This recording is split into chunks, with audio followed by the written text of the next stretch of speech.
last. Planned obsolescence, perhaps the most enduring legacy of modernity, had been hardwired into the global economy since the mid-20th century. The consumers, what earlier generations had called citizens, could not reconcile dreams of prosperity, their desire for endless growth and expansion, the desire to dig deeper to extract more from the withering earth, with nature's imperative to stop and listen.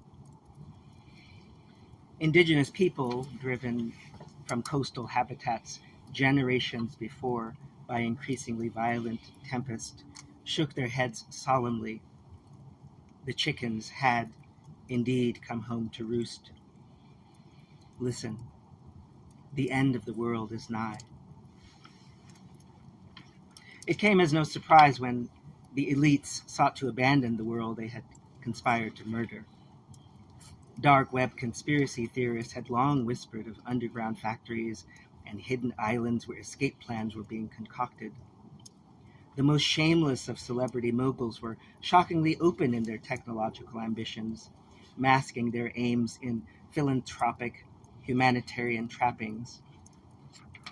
Inured to the illusion of upward mobility and capitalism's promise of freedom to become voraciously wealthy, a surprising number of the oppressed, especially in the West, had applauded the efforts of technocrats and megacorporations until their science fictions betrayed them.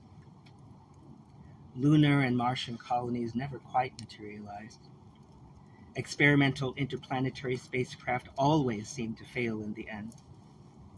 The 99% watch from their junks and artificial islands of waste as would-be star cruisers exploded like miniature suns, raining debris over the shrinking cities and expanding seascape, over the broiling deserts, over the ice cubes that had once been glaciers. Kemet Till 4.0 had been a child when she first encountered the Ark of Bones. She had read about it in an ancient book of scriptures written by a long-forgotten prophet named Dumas. A child in a world of nomads, the book of Dumas became the loam in which she seeded dreams of reclamation and salvation. Her sister, Nubia, like so many of their generation, had found solace in the distractions of experiences in the virtual worlds and popular gene splicing trends. Kemet had embraced older, transcendental technologies, stories, songs, divination, and more. Scripture in hand, she began speaking to the dead. Awake, she sang, prayed, danced, and constructed altars from debris. Even as a child, she understood that everything around her was infused with divinity. In time, those around her joined in her praise songs. Somehow, she knew it was the ancestors who provided the melodies and lyrics. Somehow she knew the songs were messages, keys to technology encoded in blood and bone. Somehow she knew her body was a beacon vibrating in synchronous relationship to other bodies, other worlds, past, present, and future. It was music and dance that brought her people at last to the sacred ark, a mythic vessel forged from the remains of the murdered dead, powered by their unrealized potential, kept alive by their righteous anger and their love. Now, adrift on the sprawling ocean, the inhabitants of the ark were preparing for their finale. Till 4.0 sat on the bow of the mothership, eyes shut. She hummed softly, her voice part of a great chorus that would summon the last of their crew. The bones of the hull, bleached by the sea, by sea salt and time, gleamed in the wan sunrise.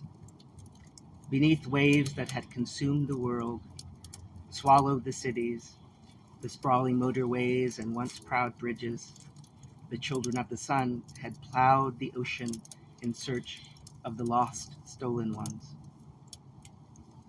Till 4.0's feet dangled over the edge of the vessel, inches from the maelstrom. She gazed into the lightning-streaked heavens, her consciousness a leaf in the wind, pulled free from limitations of sensate reality, rode the currents of infinity. Before her, the world yawned open like an iris. She gazed through the void into a funhouse mirror of pinwheeling realities. Time unfurled the delicate petals of its glistening mysteries, transporting her and her crew across a threshold of collective memory. Enslaved Africans marched in ragged, clanking lines through doors of no return. They marched in narrow ranks into the cavernous darkness of alien vessels.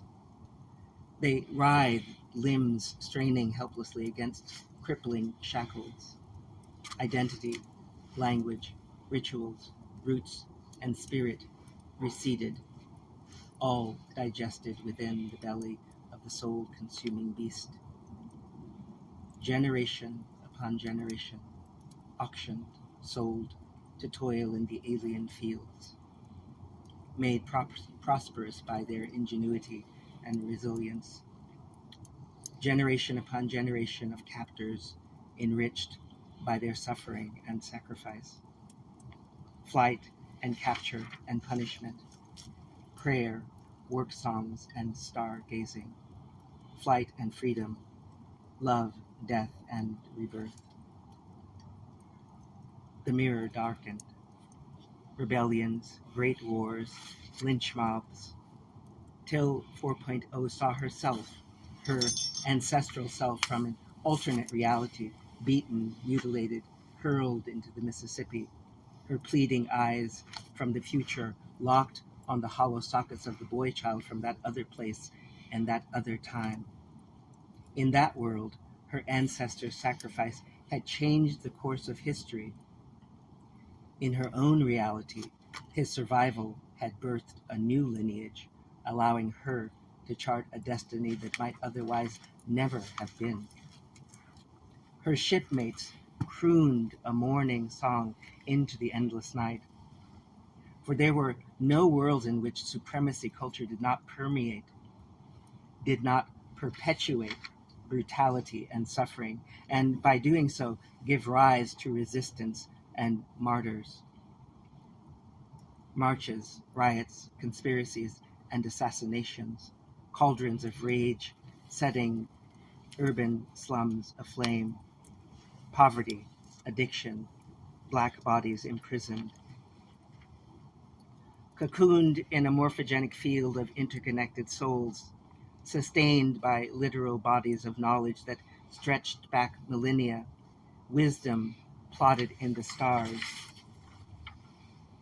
encoded and fortified by plasticity of spirit, till 4.0 smiled into the understanding of her inevitable existence. A cosmic biological web spanning countless generations, connecting millions of souls into an indivisible body politic, had awakened ancient wisdom lying dormant within her. In turn, she had awakened her people. Together they had marched as one to the sea of reclamation, plowing the seeded earth beneath the waves in search of the last remains. How long had their Drexian cousins, the lost ones of the Middle Passage, waited for the call, their right of return? At last their children's children had returned to claim the bones of their great mothers and great fathers, the bones of the sacred ark that had kept them from drowning in despair for nearly 1,000 years, bones consecrated in blood, compassion, and unwavering faith, bones that rose from the sea transfigured to take them where no one had gone before. The ark of bones ascended entering the blue-black exosphere that would soon give way to the iridescent galaxy at large. Below her, Till 4.0 could see other vessels, brilliant dots glimmering in the distance. Was it her imagination or the morphogenic field that allowed her to hear the songs of other indigenous folks wafting from those other ships, the praise songs of other multitudes harmonizing with her own? Even as the once new world was consumed by the waves that hubris and greed had unleashed, the scion of the old world rose on wings of prayer, its children returning at last to the stars. Woo! Yo.